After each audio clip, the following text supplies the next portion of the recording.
நாய் கடிச்சிது 3 மாதத்துக்கு முன்னாடி நாய் கடிச்சிது. அன்றைக்கி மட்டும் டிடி மட்டும் ஊசி போட்டுட்டு அதில் வந்து ஊசி கவனிக்காமல் இருந்தேன். அது இப்போ என்னென்னா 2 நாளைக்கு முன்னாடி அவங்க நாய் மாரியே பண்ணாங்க. தண்ணி வந்து தட்டிலே குடிக்கிறான். அது 2 நாளாக பாதிச்சுட்டு இருந்துச்சு. நேற்று வந்து சேர்த்தோம் ஜிஹெச்சில். அது வந்து என்ன சொன்னாங்கன்னா ரொம்ப விஷம் ஏறிட்டு இன்னும் பண்ண முடியாது, காப்பாற்ற முடியாது அப்படின்னு சொன்னாங்க. நாங்கள் நல்லா தான் இருப்பான் அப்படின்னு நினைக்கிறாங்க. அன்றைக்கி காலையில் 9 மணியால் இறந்துட்டான். இதுலேருந்து என்ன சொல்கிறோன்னா நாங்கள் அனைவரும் வீட்டில் எல்லாத்தையும் சொல்லிவிடுவேன்.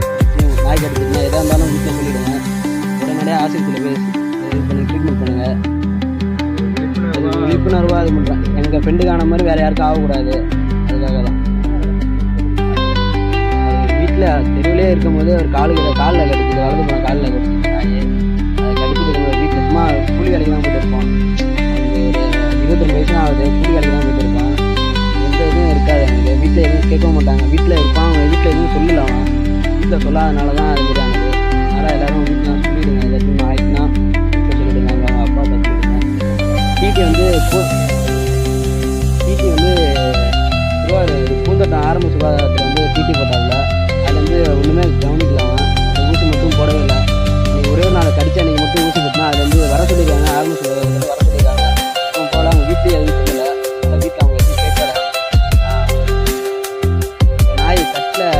நாய் தண்ணி வந்து தட்டில் குடிக்கிறான், டம்ளரில் குடிக்க கொடுக்குறான்.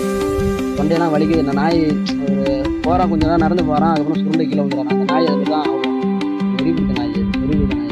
அது ஒரு 10 செகண்டு போவான், அதுக்கப்புறம் கீழே வந்துடும். அதே மாதிரியே பண்ணாங்க.